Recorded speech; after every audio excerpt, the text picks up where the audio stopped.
He said it out loud. My own brother. Sitting across the table like I was a stranger. You're not leadership material, Eric. Tom's voice was casual, almost bored. Like he was stating a fact about the weather. I stopped chewing. My fork hovered over my plate. Around the family dinner table, everyone went quiet. My dad kept cutting his steak. My mom suddenly became very interested in her wine glass. Even Jennifer, my manager at the family company, found her napkin fascinating. That was the moment I realized something I'd been trying to ignore for years. In this family business, I was useful. I was the one who fixed problems, handled crises, worked weekends. But I'd never be one of them. Never part of the inner circle. Tom was the golden child. The heir apparent. The one Dad groomed for leadership since we were kids. And me? I was just Eric, the dependable workhorse. Good enough to handle the dirty work. Never good enough to lead. Nobody defended me. Nobody said, "That's not fair, Tom." Just silence. Just the sound of forks clinking against plates. I set my fork down carefully and looked at my brother. He was already back to eating, completely unbothered. I waited for someone to say something. Anything. My dad kept chewing slowly, eyes fixed on his plate. My mom sipped her wine, face carefully neutral. Jennifer, who'd been my direct manager for 3 years, suddenly needed to check her phone. The silence stretched like pulled taffy. Uncomfortable. Suffocating. Tom reached for the bread basket, acting like he hadn't just gutted me in front of everyone. "Pass the butter, would you?" he asked casually. I passed it. My hand was steady even though something inside me was cracking. That's when I understood the full picture. This wasn't new. This was always how it had been. I just hadn't wanted to see it clearly before. In this family, Tom made decisions. Dad approved them. Mom supported whatever they wanted. And Jennifer? She was loyal to them, not to me. I was part of the furniture. Useful when needed. Ignored when not. Expected to smile and accept my place. After 12 years of 60-hour weeks, after saving 3 major accounts they'd nearly lost, after building systems that actually worked, this was my value. A tool. Not a person. Not family. Just useful. I didn't argue. Didn't defend myself. Didn't list my accomplishments or demand respect. I simply picked up my napkin, folded it neatly, and placed it beside my plate. Then I stood up. "Excuse me," I said quietly. Tom glanced up, mildly surprised. "Where are you going? We haven't had dessert yet." "I'm done." I walked toward the door. Behind me, I heard my mother's voice, uncertain. "Eric, sweetheart," but I kept walking. Down the hallway, past the family photos on the wall, where Tom always stood front and center. Out the front door, into the cool evening air. I waited by my car for a moment. Part of me expected someone to follow, to apologize, to say they didn't mean it that way. Nobody came. The front door stayed closed. Through the dining room window, I could see them still sitting there. Already moving on. Already forgetting I'd left. I got in my car and drove home. That was the last family Sunday dinner I ever attended. And I meant it. I didn't sleep that night. Just stared at my ceiling, replaying everything. Not just the dinner. Years of moments. Tom getting promoted while I stayed in the same role. Dad praising Tom's vision while calling my ideas premature. Being asked to work holidays while Tom vacationed. Every tiny slight I'd excused as family dynamics suddenly looked different. Clearer. By morning, I'd made my decision. I got to the office early, before anyone else arrived. Sat at my desk and typed out my resignation letter. 2 sentences. I resigned from my position effective 2 weeks from today. Thank you for the opportunity. Professional. Clean. No emotion. When Jennifer arrived at 9, I was already in her office waiting. She looked startled to see me. "Eric? Everything okay?" I handed her the envelope. She opened it, read quickly, then looked up with genuine surprise. "You're resigning?" "Yes." "Because of last night?" Her voice was careful. "That's part of it." She set the letter down. "Look, Tom shouldn't have said that. But you know how he is. He doesn't always think before I'm done making excuses for him," I said quietly. "This is my decision." She nodded slowly. Best of luck, Eric. Just like that. 12 years condensed into 4 words. The next 2 weeks were strange. Tom never mentioned my resignation. Never asked why. Just acted like everything was normal. Dad called once. Are you sure about this? Yes. The company needs you, Eric. Not we'll miss you. Not you're valued. Just the company needs you. I almost laughed. You'll be fine. My coworkers were more genuine. A few pulled me aside, whispering that they understood why I was leaving. Tom's impossible to work with, one said.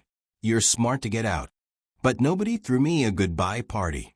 No farewell lunch. No company-wide email thanking me for my service. Jennifer sent a brief message on my last day. Drop your keys and laptop at reception on your way out. That was it. 12 years of loyalty. 12 years of late nights and sacrificed weekends. 12 years of being the reliable one. And my goodbye was dropping keys in a bin. I walked out at 5 o'clock on a Friday. The receptionist smiled at me. Have a good weekend, Eric. You too. My inbox stayed silent that evening. No messages from Tom. No call from Dad. Nothing. Like I'd never existed. Gone like I'd never happened. I took a job nobody in my family would brag about. Smaller company. Generic title. 20% pay cut. When I told my mom where I was going, she actually sighed. Oh, Eric, that's such a step down. Maybe it was. On paper. But the difference hit me on my first day. The CEO, Marcus Webb, actually asked my opinion in the morning meeting. Eric, you've worked in this industry for years. What do you think? I almost looked around to see who he was talking to. I think the client retention strategy needs work, I said carefully. Good. Fix it. Just like that. No committee. No waiting for approval. No Tom undermining my ideas. I got to work. Within 3 weeks, I'd restructured their entire client communication system. Response times dropped by 40%. Customer satisfaction jumped. Marcus noticed. This is exactly what we needed, he said, shaking my hand. You see things other people miss. At my family's company, I'd been invisible. Here, they listened. Here, my work mattered. Here, I wasn't someone's shadow. I was just Eric. And that was enough. I kept my head down for the first 6 months. Didn't try to prove anything. Just worked. But something interesting started happening. People began coming to me for answers. Not because I demanded it. Not because of my title. Just because I knew what I was doing. Eric, how would you handle this supplier issue? Eric, can you look at these numbers? Something feels off. Eric, the client's upset. Can you talk to them? I became the person people went to when things got complicated. The problem solver. The one who actually understood how everything connected. Marcus noticed. Called me into his office one afternoon. You've built something here, he said. People trust you. That's rare. I'm just doing my job. No, you're doing more than that.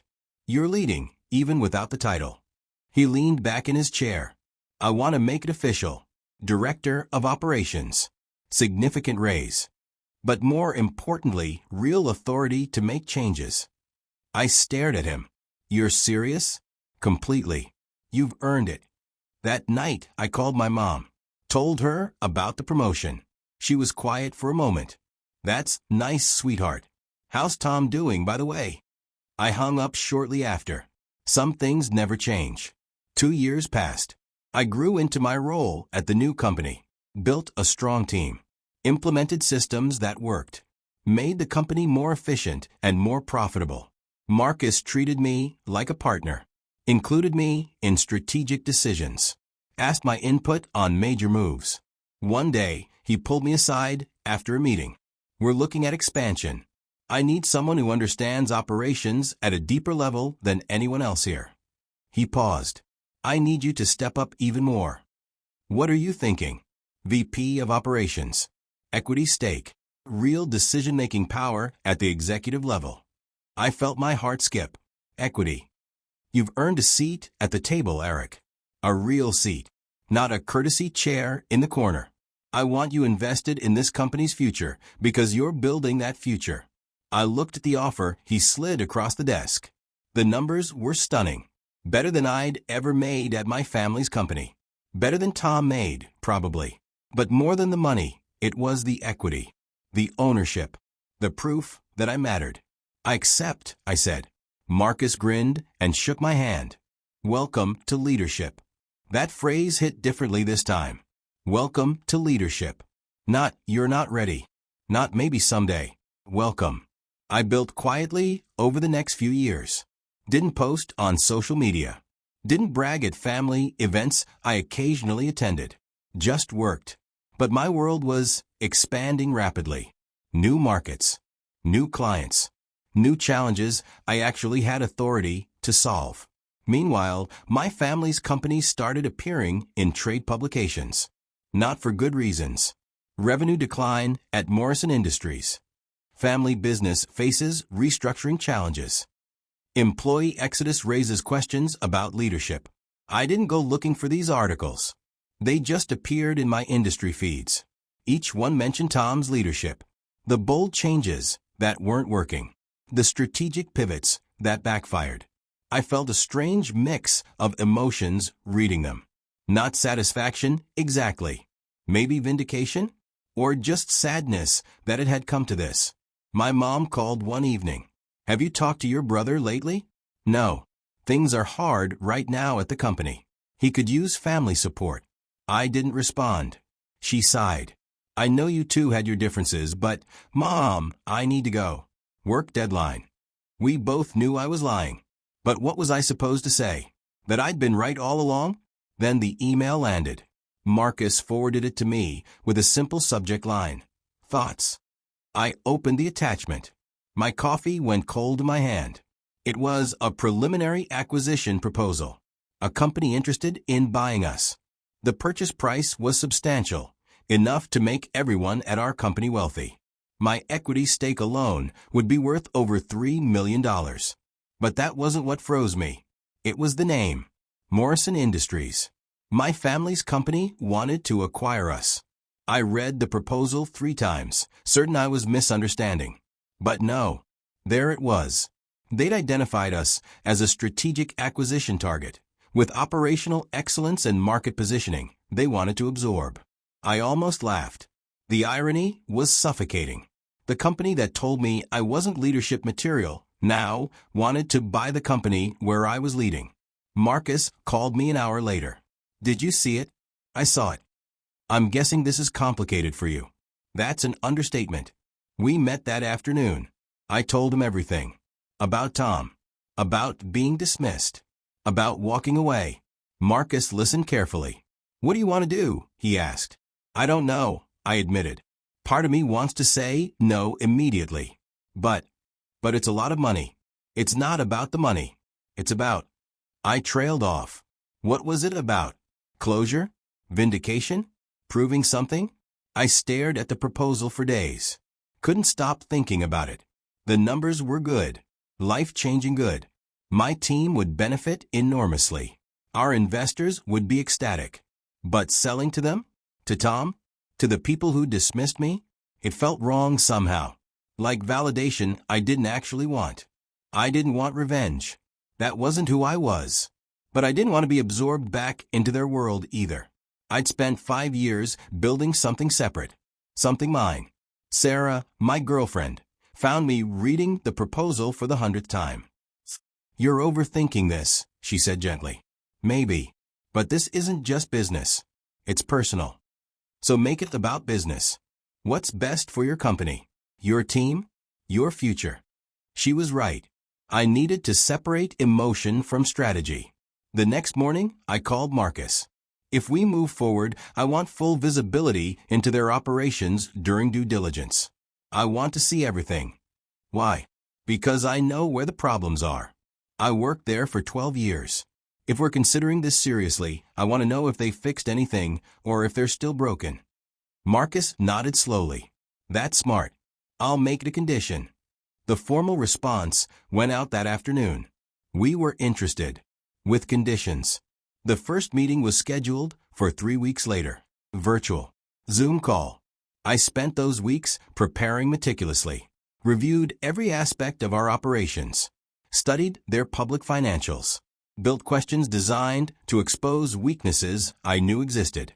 The day arrived. I logged into the Zoom call 5 minutes early. Marcus was already there. Then they started joining.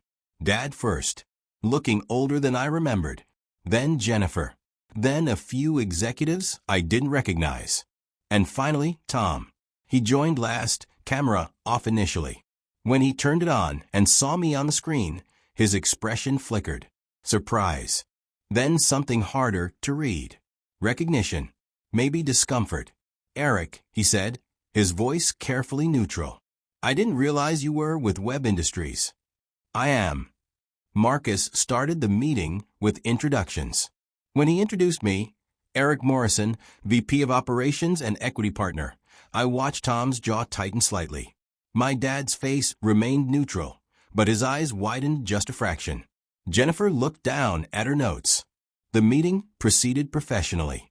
They presented their vision for the acquisition, synergies, market expansion, the usual corporate language. But I could see the cracks in their pitch. I waited until they finished their presentation. Then I started asking questions. Simple ones at first. Can you explain your current client retention rate? Tom answered confidently. Gave a number that sounded good. I pulled up a public report showing their actual retention rate was 12% lower than he claimed. That's interesting, I said calmly. Because your SEC filing shows something different. His face flushed. Those numbers there's context. I'm sure there is. I moved to the next question. What's your average project completion timeline?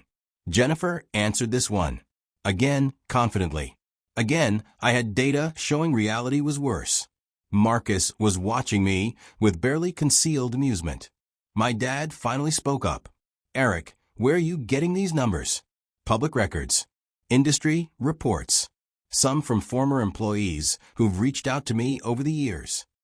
That last part wasn't entirely true, but it landed effectively. The rest of the meeting was uncomfortable. Every answer they gave, I could gently correct with facts. Not aggressively, just calmly presenting reality versus their spin. By the end, Tom looked furious. Dad looked tired. And Jennifer looked like she wanted to disappear.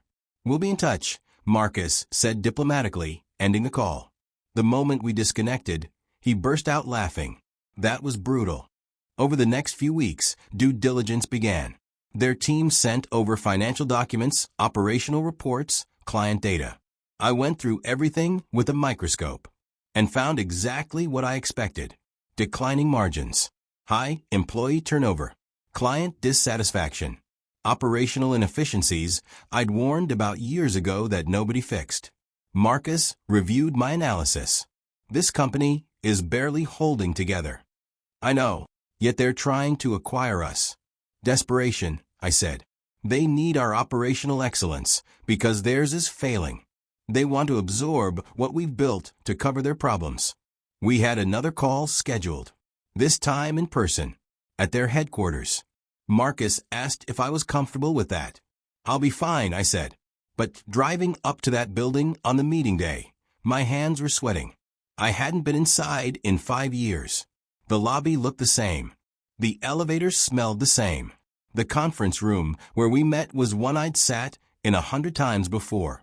But this time I walked in as an equal, not an employee, an executive evaluating them. Tom was already there when we arrived. He stood up, extended his hand. His grip was firm, competitive. Good to see you, Eric. You too. We sat. The tension in the room was thick. Dad opened the meeting. We appreciate you coming in person. Marcus nodded professionally. Of course. The presentation began. Same talking points as before. But being in person made the desperation more obvious. Tom rushed through slides. Jennifer stumbled over explanations. Dad tried to steer things back on track, but couldn't hide the underlying problems. Halfway through, Marcus interrupted. Let's cut to the chase. Your operations are struggling. We've seen the numbers. Why should we let you acquire us when we're clearly the stronger company? Tom bristled. We have market share, brand recognition, history, and declining revenue, I added quietly. High turnover. Client complaints that you're not addressing. He turned to me. You've been out of this company for 5 years. You don't know how things run now. I know enough. The same issues I flagged years ago are still there. Maybe worse. That's not. Your logistics costs are up 32%, I continued. Your project delays have tripled. Your client satisfaction scores are down. Should I keep going? The room went silent. Dad cleared his throat. Eric makes some valid points. We've had challenges. But that's why this acquisition makes sense. Together, we'd be stronger. I looked at him. Really looked at him. He wasn't the confident patriarch I remembered. He looked tired. Uncertain. Almost pleading. We took a break.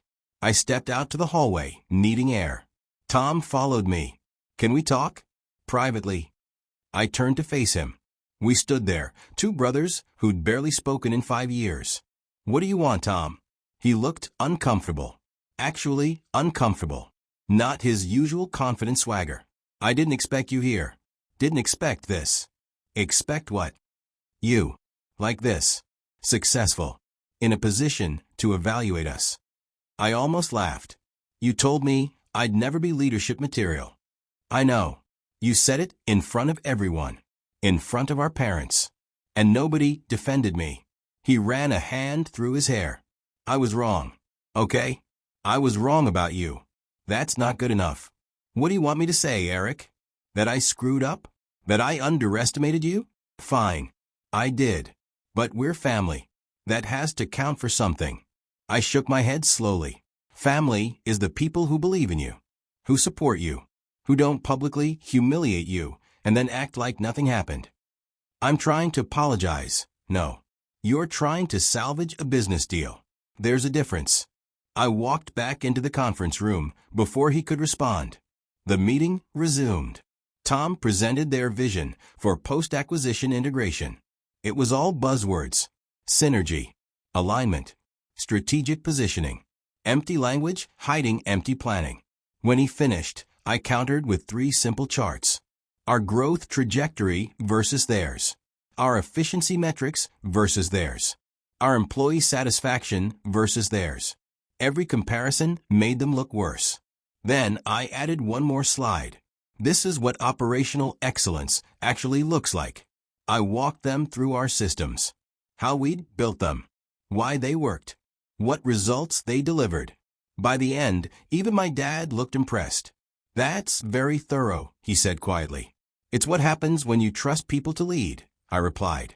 I wasn't trying to be cruel. Just honest. Marcus took over. Gentlemen, here's our position. We're willing to continue discussions, but not as an acquisition target. If anything, we'd be interested in exploring whether we should acquire you. The room went silent. Tom's face went pale. That's not what we discussed. Circumstances change, Marcus said calmly. Your company needs operational help. We can provide that, but we need full control to fix what's broken. Dad looked stricken. This was his legacy, his life's work, and we were suggesting taking it from him. The meeting ended awkwardly. No handshakes, just mutual nods and promises to continue discussions. In the parking lot, my phone rang. It was Mom. Your father just called me. He's very upset. I imagine he is. Eric, this is still the family business. You're being so cold about this. Mom, I'm being professional. This is business. But it's not just business. It's your heritage. Your brother's future. I closed my eyes. Tom had every opportunity to build a future. He chose poorly. He made mistakes. We all do. But you're being vindictive. I'm being thorough, I interrupted. There's a difference. If Tom had done his job well, we wouldn't be having this conversation. She was quiet for a moment. I don't know this version of you. This has always been me, Mom. You just never looked closely enough to see it. I hung up. Felt guilty immediately. But also free. Later that evening, Tom sent a text. We need to fix this. For Dad's sake, if nothing else. I stared at the message for a long time. Didn't respond. What was there to say? That I'd spent 5 years proving I was exactly what he said I'd never be? That their company's problems weren't my responsibility? That family loyalty is a two-way street? I couldn't sleep that night. Memories kept surfacing. Not just the bad ones from that dinner. Childhood moments too. Tom and me building forts in the backyard. Racing bikes down the street. Him teaching me to throw a football. We'd been close once. Before the business. Before competition replaced brotherhood. Dad always favored Tom. Even as kids. Tom was outgoing, charismatic. I was quiet, thoughtful. Tom's a natural leader, Dad would say proudly. As if I wasn't sitting right there. Every school achievement I had, Tom's was bigger. Every success I earned, Tom's overshadowed it. I learned to be invisible, to not compete, to just exist in his shadow. And I carried that pattern into the family business. Worked hard, stayed quiet, never pushed for recognition. Until that dinner. Until Tom finally said out loud what I'd always felt. "You're not leadership material." That sentence cracked something open in me. Made me see clearly. I wasn't less capable than Tom. I was just surrounded by people who refused to see my capabilities. So I left, built my own path, proved to myself what I always suspected. I was exactly as capable as I believed. Maybe more. Now 5 years later, that path led me back to them. But not as the quiet brother. As the one holding the cards. 3 weeks passed. Radio silence from Morrison Industries. Then finally, an email from their board. They wanted another meeting. Marcus and I flew back to their headquarters. This time, the conference room was more crowded. Board members I'd never met. Outside consultants. A lawyer.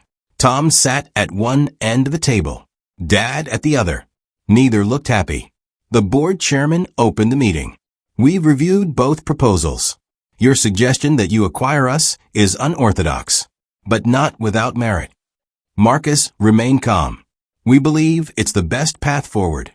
However," the chairman continued, "before we proceed, we'd like to hear directly from Eric. You know this company intimately. What would you do differently?" All eyes turned to me. Tom stared at his notepad. I took a breath. First, I'd restructure operations completely. The current system is bloated and inefficient. I'd cut redundant management layers and empower operational leads. "That sounds like layoffs," one board member said. "It is. Strategic ones. Keeping talent. Removing bureaucracy." "What else?" "Client relationship management. Right now, response times are terrible. Projects run late. Communication is poor. I'd overhaul that entirely." I continued for 20 minutes, laying out every change I'd make, every system I'd improve, every problem I'd fix, problems I'd identified years ago that nobody listened to. When I finished, the room was quiet. Then Dad spoke. "This is a good plan." His voice was soft, almost sad. "It's what we should have done years ago." Tom finally looked up. His face was red. "So that's it? We're just going to hand everything over."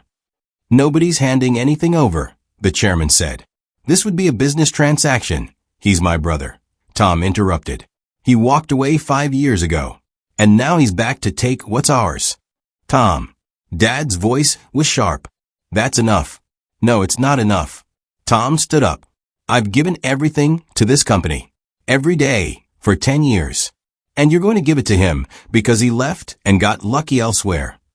The room was uncomfortable now. "This isn't personal," Marcus said. "We're simply discussing what's best for both companies." "It absolutely is personal," Tom shot back. He turned to me. "Admit it. You're doing this to prove something." I met his eyes. "I'm doing this because it's the right business move. Nothing more." "Liar." "Tom, sit down," Dad ordered. Tom ignored him, kept staring at me. "You want revenge for that dinner. For everything. Fine. But don't pretend this is just business."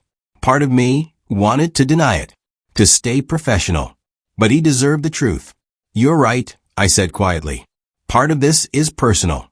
Because you told me I'd never be leadership material. You said it in front of everyone.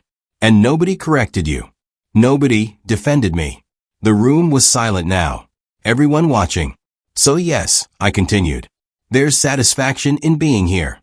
in this position. But that's not why I'm doing this. I pulled out my folder, opened it.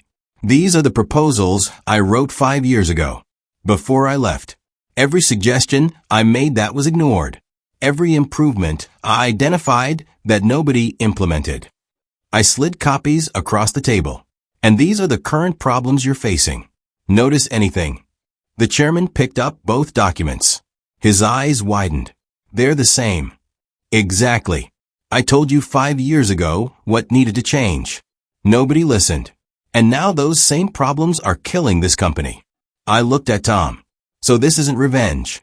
This is me finally being heard. Tom sat down slowly, deflated. Dad picked up the documents. Read through them carefully. You were right, he said finally. About all of it. I know. My voice wasn't smug. Just tired. I was always right. You just couldn't see past who you wanted me to be to see who I actually was. The board members exchanged glances. The chairman cleared his throat. Let's take a vote. All in favor of proceeding with acquisition discussions with Web Industries. Hands went up, one by one, until it was unanimous. Except Tom. He didn't vote at all. Just stared at the table, jaw clenched. The chairman nodded. We'll proceed with negotiations. The deal took 3 months to finalize. Lawyers, accountants, endless paperwork. Marcus kept me involved in every decision. This is as much yours as mine, he said. When the contracts were finally ready to sign, we gathered one last time. Same conference room. Marcus signed first. Then Dad. His hand shook slightly as he wrote his name. Tom refused to attend. He's taking a personal day, Jennifer explained. Nobody commented. When it was done, the chairman shook our hands. Welcome to Morrison Industries. Dad stood up slowly. Looked at me. Can we talk? Privately. We stepped into an empty office. He closed the door. I owe you an apology. I waited. You were always capable. Always smart. But I was so focused on Tom, on grooming him to take over, that I couldn't see what you were offering. He paused. I failed you as a father and as a boss. And I'm sorry. I felt my throat tighten. This was what I'd wanted for years. Acknowledgement. Validation.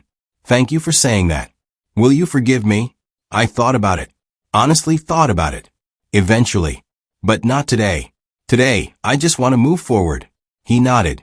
Fair enough. We stood there awkwardly. Then he extended his hand. I shook it. It felt like closure. Not complete. But a start. 2 weeks later, the board approached me formally. We'd like you to take over as CEO. I was stunned. What about Tom? Tom has decided to step away. Take some time. Figure out his next chapter. Translation. They forced him out. I felt a complicated mix of emotions. Relief. Guilt. Vindication. I appreciate the offer, I said slowly. But I need to decline. The chairman looked surprised. Why? Because I already built something of my own. I have equity in Web Industries. A team I trust. Systems that work. I paused. I don't need to rebuild what tried to break me. I'd rather keep building what already believes in me. They tried convincing me. Offered more money. More control. But I held firm. I'll consult. I'll help guide the transition. But I'm not taking Tom's place. That's not what this was about. Marcus was waiting outside. Well, I said no. He grinned. Good. I wasn't ready to lose you anyway. We walked out together. My family's company would survive now. With proper leadership. With the changes I'd outlined. But it wouldn't be my burden anymore. I'd proven what I needed to prove. Not to them. To myself. That I was always capable. Always strong. Always leadership material. They just weren't smart enough to see it. People ask if I talk to my family now. Sometimes. Carefully. Awkwardly. Mom calls every few weeks. We talk about surface things. Weather. News. Her garden. She doesn't mention the company. I don't ask. Dad and I have dinner occasionally. He stepped back from day-to-day operations. Seems happier. Lighter. We're rebuilding slowly. Not father and son from before. Something different. More honest. Tom and I haven't spoken. Not since the final meeting. I heard he's working for a competitor now. Doing well, apparently. I'm glad. Genuinely. I never wanted him to fail. Just wanted him to see me clearly. At Web Industries, I'm thriving. We've expanded into 3 new markets. Revenue doubled. My equity stake is worth more every quarter. But more than the money, I have respect, trust, a seat at a table that actually values my voice. Some nights, I think about that family dinner. Tom's words echoing across the table. You're not leadership material. He was wrong. But maybe I needed him to be wrong out loud. Needed that push to prove what I always suspected. That I was capable. That I was strong. That I was exactly who I believed I was. I don't need their table anymore. I don't need their validation. I have peace. And I have proof, not for them, but for myself. I was always leadership material. They just weren't smart enough to see it. Until the board meeting proved otherwise.